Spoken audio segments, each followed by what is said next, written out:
கடையில எல்லா திங்ஸும் அப்படியே இருக்கு. வியாபாரம் பண்றீங்களா இல்லையா? ட்ரிக்ஸ் உங்ககிட்ட கத்து தரேன். 10 ரூபாய்க்கு பொருள் வாங்க வராங்களா, அவங்கள்ட்ட பேசி 100 ரூபாய்க்கு வாங்க வைக்கணும்.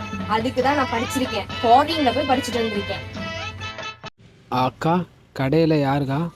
உடம்பெல்லாம் ஒரே வலியாக இருக்குது. குளுக்கோஸ் ஒன்று இருந்தால் கொடுங்கக்கா. இப்போ ஒரு இழிச்ச வாங்கி வந்திருக்கான்ல, அவன்கிட்ட எப்படி பேசி நான் வியாபாரம் பண்றேன்னு பாருங்க. சரி, ஆனா குளுக்கோஸ் வேணுமா? இந்தாங்க.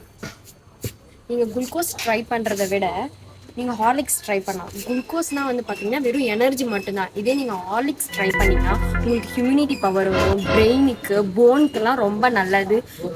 நீங்க இதையே ட்ரை பண்ணலாமே. ஓ அப்படியா? நீங்கள் என்னோட அறிவு கண்ணை திறந்துட்டீங்க. ஓ அப்படியா? ஹார்லிக்ஸ் பேக் பண்ணிடுவா உங்களுக்கு. இல்லை வேண்டாம்மா, வீட்டிலே 4 பாக்ஸ் இருக்குது ஹார்லிக்ஸு, அதெல்லாம் எனக்கு வேண்டாம். சாம்பார் ஆப் எனக்கு திருப்ப அதிக எடுத்துட்டியே. நீ பாரு, பார்லில் படிச்சிருந்த லட்சணமா